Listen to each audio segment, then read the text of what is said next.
At 9 years old, the very first game I was smitten with was Pokemon. Many other kids can relate to that feeling of embarking on a journey and having a purpose for your life mapped out in pixels. The colors, stories, and characters wrapped me into their world, and I would get thrown back into reality after connecting with my fictional companions. Each character touched my heart in a special way, and I got into the Pokemon manga just to understand them better. Another one of my absolute favorite games is Kingdom Hearts.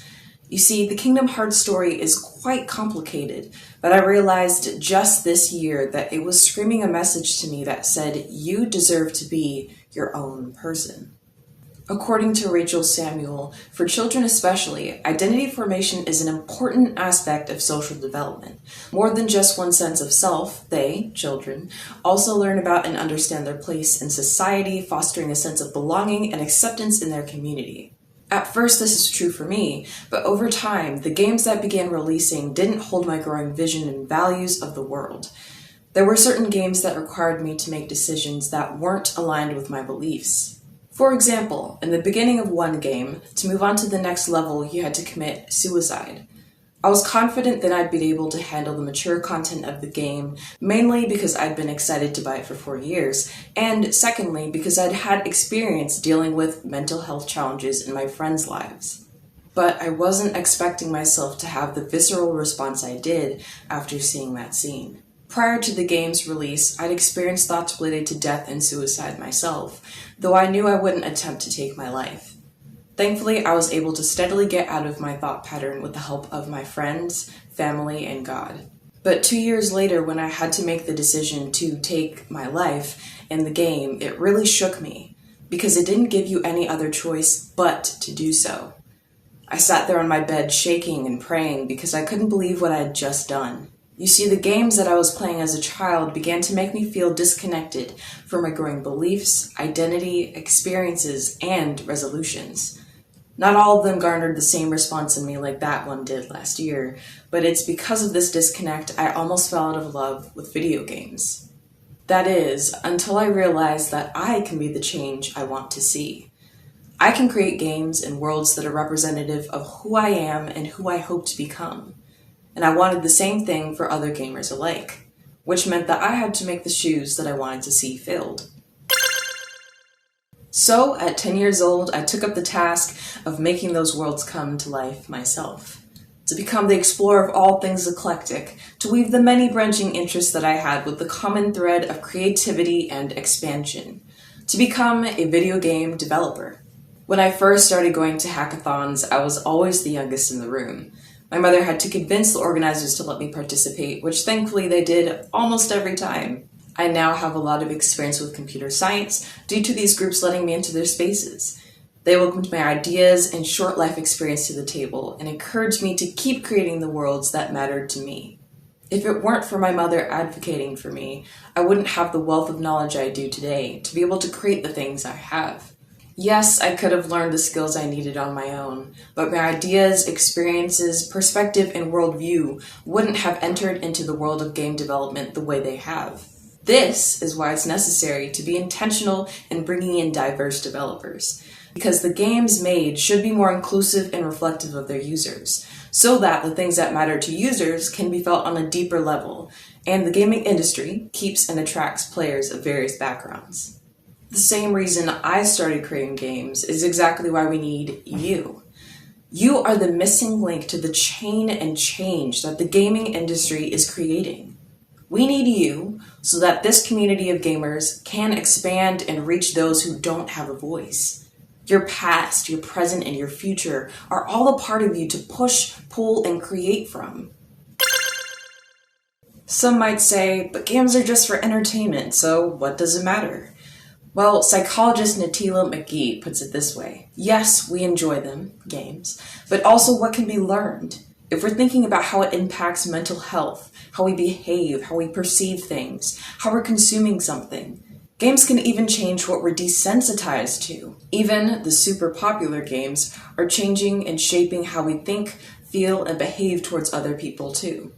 The idea that games allow you to reset over and over again so you can make new decisions and learn from old ones is revolutionary for teaching purposes. In these virtual worlds, you're allowed to fix a mistake in ways you never can in real life. Think of the real-world applications this can have. Already many fields are using simulators or VR for training, such as NASA, policing, and PTSD therapy with veterans. But imagine if games were widely used for learning anything. The games I've been creating are centered around learning through video games. One game I helped create with my sister and our friend Jonathan Sherrill is called A Walk in My Shoes. It's a game about choices, empathy, representation, confronting bias, and real-life experiences. It's a game inspired by the death of George Floyd.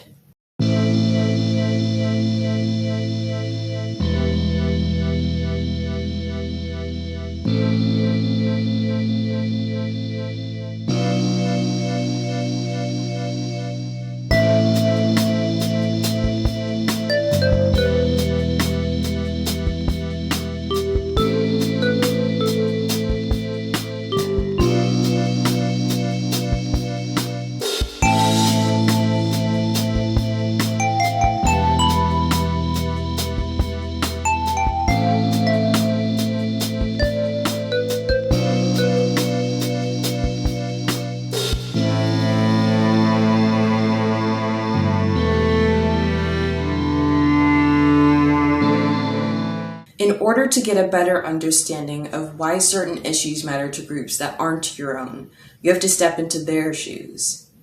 You have to fight back whatever preconceptions you have about them and listen. But with games, it has a layer to conversation that you can't experience in real life, which is experiencing the issues these groups face, at least a little bit. The reason games are such an effective medium for change is just because of how immersive and interactive they are. As Jamie Madigan of Psychology Today put it, for a game to meet these criteria means that it has good spatial presence and a rich environment for the player to engage with.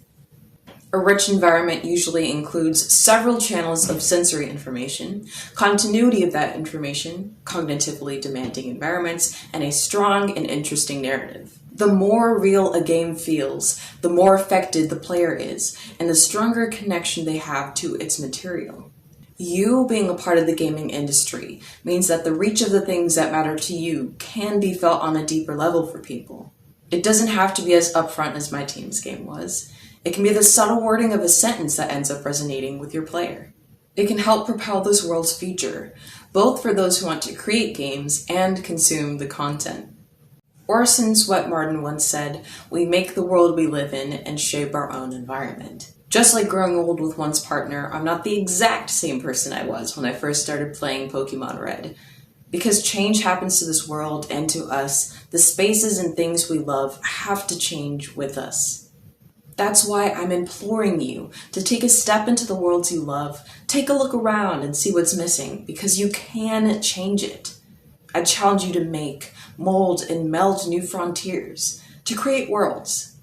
Because games should be more reflective of their users and their users' experiences. This is a journey all of us have to realize that we can take. If you'd like some resources on where to get started in the process to entering the gaming industry, here are some helpful links. But before you dive into this world and start your new mission, I have one last thing to say that I learned from The Legend of Zelda. It's dangerous to go alone, so take this. The gaming industry has the opportunity not just to entertain the world, but to change it. And you can be the change, and you won't lose if you do.